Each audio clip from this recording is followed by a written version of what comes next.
All right, so guys, welcome back to True School Sports, the number one source Japanese boxing in America, as well as the official home of the featherweight division, because you guys know we have a lot of fun covering the featherweight division here on True School Sports.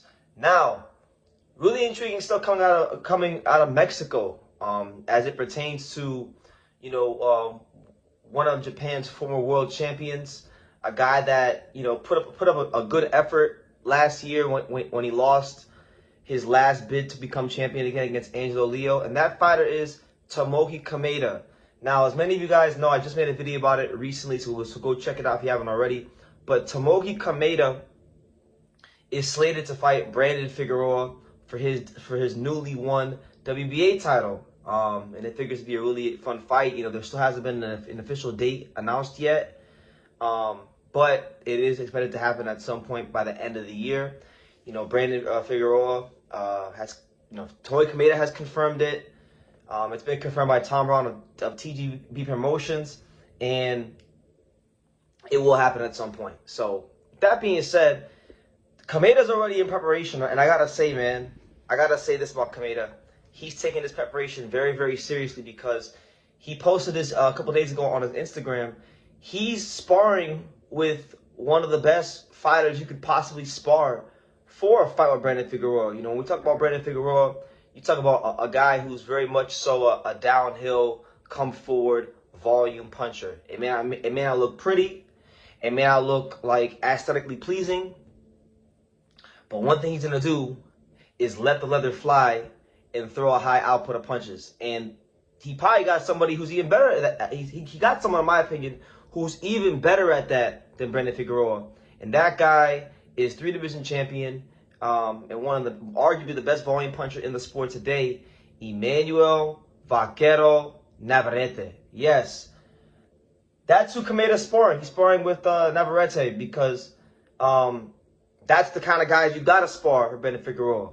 And Kameda was speaking about it, and he pretty much said, look, I sparred this guy recently, and I got my ass whooped. I got beat up. This guy is very strong, and these are the kind of sparrings that I like. It was an honor to share the ring with him and definitely get some sparring. I'm paraphrasing what he's saying, but that's pretty much what he said. I'll leave you guys the link, so you got in the description, so you can go read it for yourself. But that's great sparring, because like I said, Brandon Figueroa, he's been very up and down over the last couple of years. He looked garbage against Stephen Fulton in the rematch, and then he turned back the clock in the Nick Ball fight with his volume punching. So we're gonna see where Brandon Figueroa is. I think this fight's gonna be able to allow us, at least to a degree, to quantify what is Brandon Figueroa at this stage of his career. Because when he was at 122 and he had a size advantage over a lot of guys, I feel like he was more effective in fighting that style. And then he's been trying to find himself at featherweight over the last couple of years. But I think getting back with Manny Robles, it's helped him get back to basics and start amplifying his strength. So yeah, I think right now he's gonna be better than he was a couple years ago when he fought when he fought Fulton, because you trying to do too much. He's just keeping things very, very simple. That being said, yeah, sparring a guy like Navarrete will allow you to not just work on how you handle your volume volume punches coming at you, but also it's gonna help you see punches coming from weird angles, which I think will actually make it easier for him to see Brandon Figueroa's punches as they come forward towards him. So really, I'm happy for Kameda, and they're down there in Mexico. I'm not sure where they're sparring in Mexico, but a lot of, if they're training in Mexico City, which I don't know where Navarrete trains, maybe you guys could tell me in the comments, but Navarrete has incredible stamina and incredible lungs. So if they're going to be in camp down there and sparring with him regularly, then you can expect the best Kameda that you possibly could get at 35 years old. Now look, in his last fight, Angelo Leo, personally, I thought he lost a clear 116-112 decision, and I thought, I didn't think it was a draw or anything like that. Honestly, I thought it was ridiculous that he got a draw on one of the scorecards, but nonetheless, it was a good effort. And one thing I can say about Kameda is that he does a great job of smothering opponents. He's very experienced. He's very tough. He's very durable. And with him being the smaller, less rangier fighter against a guy like Brandon Figueroa, the key for him is going to be to get on the inside of those arms and use his superior hand speed. Because I think if you're talking about planting your feet and letting your hands go, Kameda does have faster hands than Brandon Figueroa. Figueroa has good hand speed to it when he's exchanging, but I would say Kameda could. I could see a scenario where Kameda could actually outwork a guy like Brandon Figueroa. It's just really at this stage, when you're talking about Kameda, who hasn't fought in well over a year now, you're talking about Kameda who has over 350 plus rounds boxed in the professional ranks, well over 40 fights. You know, the question starts to become, how well can he take a punch, and if they get to those later rounds, can he grind it out? Now, when you fight a guy like Angelo Leo is a more versatile boxer than Figueroa. You know, Angelo Leo can box off of his back foot.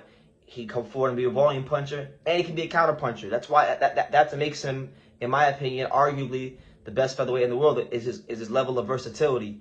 But Figueroa is not like that. He's gonna be planted. He's gonna come forward, and so for that reason, I don't think Kameda will be allowed to conserve as much energy as he was in pockets of the Angelo Leo fight.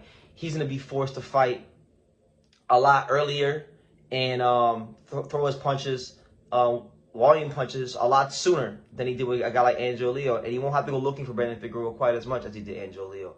So, like I said, I think he understands that. Kameda's been a veteran long enough. Kameda's been in the fight game long enough. Kameda is going to he's taking the proper precautions, sparring Emanuel Navarrete to make sure that he's in the best shape possible for what could possibly be his last chance at becoming a world champion. And look, man, if Kameda is able to somehow get the job done against Figueroa, that opens up a world of possibilities. You're talking about potentially, you know, a scenario where you could see maybe Inoue coming up to featherweight to fight him, which would be different because, you know, Kameda's and Ohashi / Honda, they don't necessarily do business together. But I think that could be a chance where you make an exception. It'd be an all-Japanese fight.